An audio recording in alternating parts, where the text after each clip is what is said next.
PT period ആഴ്ചയിൽ ഒരിക്കൽ എന്നുള്ളത് എല്ലാ ദിവസവും ഒന്നു വീതം വേണമെന്ന ആവശ്യമാണ് തനിക്കുള്ളതെന്ന് പുതുപ്പള്ളി MLA ചാണ്ടിയുമ്മൻ. പാലാ മുനിസിപ്പൽ സ്റ്റേഡിയത്തിൽ കഴിഞ്ഞ 3 ദിവസങ്ങളിലായി നടന്നുവന്ന കോട്ടയം റവന്യൂ ജില്ലാ സ്കൂൾ കായികമേളയുടെ സമാപന സമ്മേളനം ഉദ്ഘാടനം ചെയ്ത് സംസാരിക്കുകയായിരുന്നു അദ്ദേഹം. പ്രത്യേകിച്ച് സ്പോർട്സിന് ഏറ്റവും പ്രാധാന്യം കൊടുക്കുന്ന ഒരു ജനപ്രതിനിധി കൂടിയാണ് ഞാൻ. എൻ്റെ അഭിപ്രായത്തിൽ ആഴ്ചയിൽ ഒരു PT മാത്രമേ ഉള്ളൂ, എല്ലാ ദിവസവും PT കൊടുക്കണമെന്ന് ഞാനിപ്പോൾ വായിച്ചുകൊണ്ടിരിക്കുന്നവരാണ്. അതുകൊണ്ട് സ്കൂളുകളിൽ ഇപ്പം എന്നെ വിളിക്കാറില്ല. ഇത് രാവിലെ ഒരു സ്കൂളിൽ പോയി ഞാൻ പറഞ്ഞു ആഴ്ച 7 ദിവസം വേണമെന്ന് പറഞ്ഞുകൊണ്ട് അവിടെയും ഇതേപോലെ കുട്ടികൾ വലിയ ഹാപ്പി ആണെങ്കിലും ടീച്ചേഴ്സ് വലിയ ഹാപ്പിയല്ല. ഏതായാലും വളരെയധികം സന്തോഷമുണ്ട്.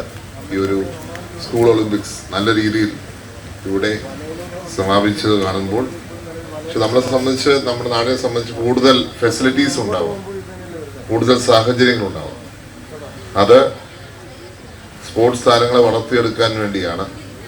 അവരെ രാജ്യത്തിൻ്റെ, സംസ്ഥാനത്തിൻ്റെ, ജില്ലയുടെയൊക്കെ ഉന്നതിയിൽ എത്തിക്കുവാൻ നമുക്ക് സാധിക്കണമെങ്കിൽ നമ്മുടെ ഇൻഫ്രാസ്ട്രക്ചർ ഇച്ചിരി നന്നാവണം. താൻ നിരന്തരം ഈ ആവശ്യം പല വേദികളിലും ഉന്നയിക്കുന്നത് കുട്ടികൾക്ക് ഇഷ്ടമുള്ളതാണെങ്കിലും അധ്യാപകർക്ക് ഇഷ്ടമുള്ളതല്ല. അദ്ദേഹത്തിന്റെ ഈ അഭിപ്രായം കായിക താരങ്ങൾ നിറഞ്ഞ കയ്യടിയോടെയാണ് വരവേറ്റത്. പാലാ നഗരസഭാ ചെയർമാൻ തോമസ് പീറ്റർ അധ്യക്ഷത വഹിച്ചു.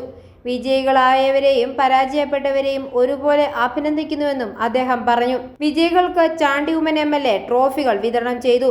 കോട്ടയം ഉപവിദ്യാഭ്യാസ ജില്ലാ director Honey J. Alexander, reception committee convener Rajesh NY, reception committee joint convener Annamma Joseph, അംഗങ്ങളായ ജോജോ തോമസ്, സുമേഷ് മാത്യു, സന്തോഷ് തോമസ്, ബോബി, ബിനോയ് സെബാസ്റ്റ്യൻ എന്നിവരും പങ്കെടുത്തു. തുടർന്ന് കോട്ടയം ഉപവിദ്യാഭ്യാസ ജില്ലാ ഡയറക്ടർ ഹണി J. അലക്സാണ്ടർ പതാക താഴ്ത്തിയതോടെ 23ാമത് കോട്ടയം റവന്യൂ ജില്ലാ കായികമേളയുടെ ഔദ്യോഗിക സമാപനമായി.